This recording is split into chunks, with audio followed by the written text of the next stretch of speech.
আসসালামু আলাইকুম। Breaking news. যারা বিএনপির সমর্থক আছেন আপনাদের জন্য খুবই খুশির সংবাদ, পাশাপাশি জামাতের জন্য খুশি না দুঃখ আমি এই মুহূর্তে জানি না যে জামাত কতটুকু তাদেরকে গোছাতে পেরেছে।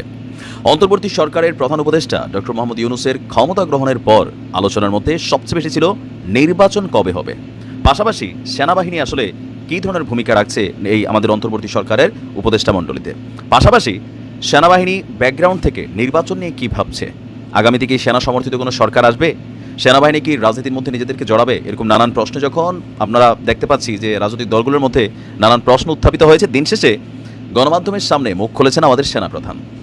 আজ থেকে গুনে গুনে 18 মাসের মাথায় নির্বাচনে যাচ্ছে হয়তো বা বাংলাদেশ, মোটামুটি আমরা এমনটাই তথ্য পাচ্ছি। আমাদের সেনাপ্রধান ওয়াকারুজ্জামান তিনি আমাদের প্রধান উপদেষ্টা ডক্টর মোহাম্মদ ইউনূসের সাথে যে বৈঠক করেছে সেই বৈঠকের কিছু আলোচনা গণমাধ্যমে আজ উঠে আসলো। তিনি বলছেন যে বাংলাদেশ সেনাবাহিনী বাংলাদেশের রাজনীতিতে হস্তক্ষেপ করবে না, ইভেন আগামী 1.5 বছরের মধ্যে দেশে গণতন্ত্রের উত্তরণ হতে হবে, মানে 18 মাসের মধ্যেই নির্বাচন হতে হবে, এমনটাই সেনাবাহিনীরও আপনার দাবি। বার্তা সংস্থা রয়টার্সকে দেওয়া এক সাক্ষাৎকারে জেনারেল ওয়াকারুজ্জামান তিনি আপনার এই চাঞ্চল্যকর তথ্য দিয়েছেন। প্রতিবেদনটিতে বলছে শেখ হাসিনার পতনের পর ক্ষমতায় আসা অন্তর্বর্তী সরকারের দায়িত্বে নেওয়া প্রধান প্রধান যে সংস্কার কাজগুলো সেগুলো সম্পন্ন করতে সাহায্য করার জন্য যাই হোক না কেন অন্তর্বর্তী সরকারকে সমর্থন দিয়ে যাওয়ার প্রতিশ্রুতি দিয়েছেন বাংলাদেশের সেনাপ্রধান, যাতে আগামী 18 মাসের মধ্যেই বাংলাদেশে নির্বাচন অনুষ্ঠিত হতে পারে।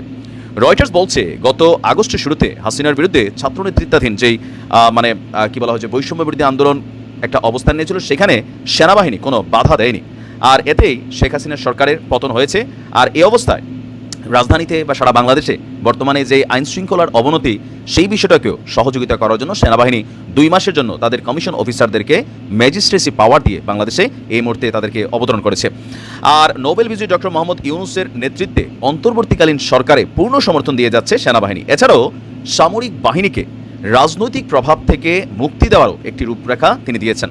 ওয়াকারুজ্জামান বলছেন, আমি ডক্টর ইউনূসের পাশে থাকবো যাই হোক না কেন, যাতে তিনি তার মিশনটা সম্পন্ন করতে পারেন। আর পাশাপাশি আপনার সেনাপ্রধান ওয়াকারুজ্জামান বলছেন, সংস্কারের পর গণতন্ত্র উত্তরণ 1 বছর থেকে 1.5 বছরের মধ্যেই হওয়া উচিত বলে সেনাবাহিনী মনে করছে, তবে এই সময়টাতে ধৈর্যের প্রয়োজনীয়তার উপরও জোর দিয়েছেন তিনি বলছেন, আমাকে যদি জিজ্ঞাসা করেন তাহলে আমি বলবো এই 1.5 বছরের মধ্যেই আমাদের গণতান্ত্রিক প্রক্রিয়ায় প্রবেশ করা উচিত।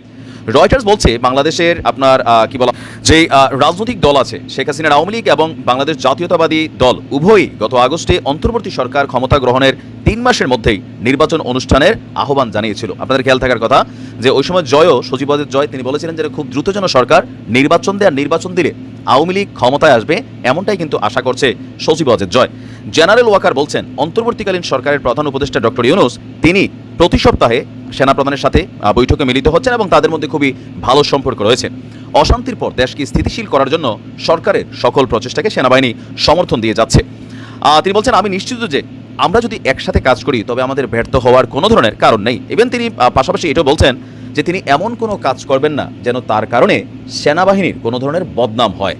এটা খুবই গুরুত্বপূর্ণ একটা পয়েন্ট যে তিনি এমন কোনো কাজ করবেন না সেনাপ্রধান হিসাবে যাতে সেনাবাহিনী সম্পর্কে ইন ফিউচার কোনো ধরনের কোনো কমেন্ট, নেগেটিভ মন্তব্য তৈরি হওয়ার সুযোগ থাকে। তার মানে আজকে আমরা ফাইনালি বুঝতে পারলাম যে অন্তর্বর্তী সরকারের প্রধান যেই উপদেষ্টা আছেন ডক্টর ইউনূস, তার নেতৃত্বাধীন এই সরকার গুনে গুনে এখন হচ্ছে এবছর, তার মানে 2026-এর মার্চ মাসে হতে যাচ্ছে বাংলাদেশের জাতীয় নির্বাচন। দেখা যাক এর মাঝখানে আরও কী কী ঘটে। ভালো থাকুন। আসসালাম।